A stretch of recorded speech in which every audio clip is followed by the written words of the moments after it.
Good afternoon. The First Minister has admitted that the Scottish Government will not be able to meet its 2030 target of cutting carbon emissions by 75%. At First Minister's questions, Humza Yousaf said he was still committed to achieving net zero by 2045, but Labour attacked the SNP and Greens in government for cutting climate change targets. The response from across Scotland to the SNP and Greens rolling back on their climate commitments has been rightly scathing.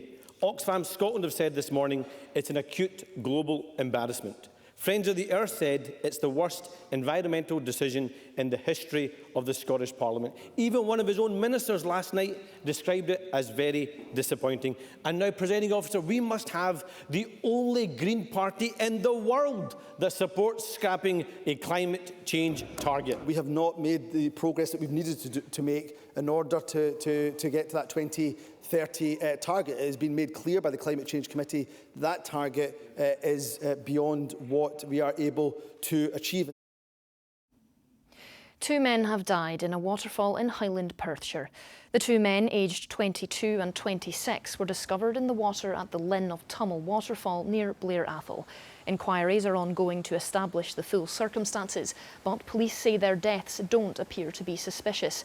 A report will be submitted to the Procurator Fiscal. An Aberdeen businessman jailed for drug dealing has been ordered to pay £65,000 under proceeds of crime legislation. Paul Clarkson was imprisoned for 8 months in December 2021 at the city's Sheriff Court after admitting he'd been concerned in the supply of controlled drugs.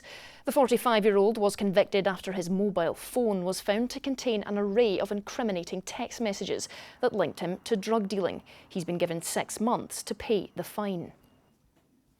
Soaring demand for the use of a hyperbaric chamber to treat MS and a host of other illnesses has left an Inverness charity struggling to keep up.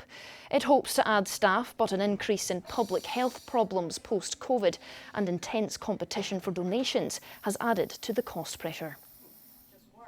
The stark reality is if we can't continue to keep that money coming in, services like we provide at the Oxygen Works will either reduce or diminish completely over time.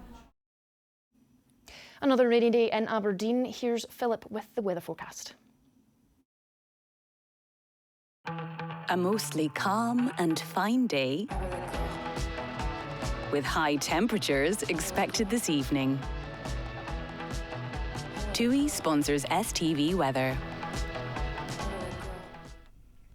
Hello and a very good afternoon to you. So far today it has been a cold and a bit of a grey and damp start to the day for many of us. And through the rest of the afternoon we're continuing to see this cold front moving southeastwards, bringing with it some patchy light rain and drizzle, with temperatures reaching highs of around 11 or 12 degrees Celsius.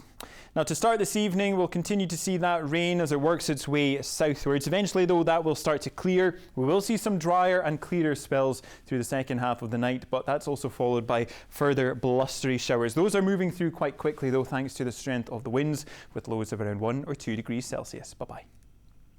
TUI sponsors STV weather.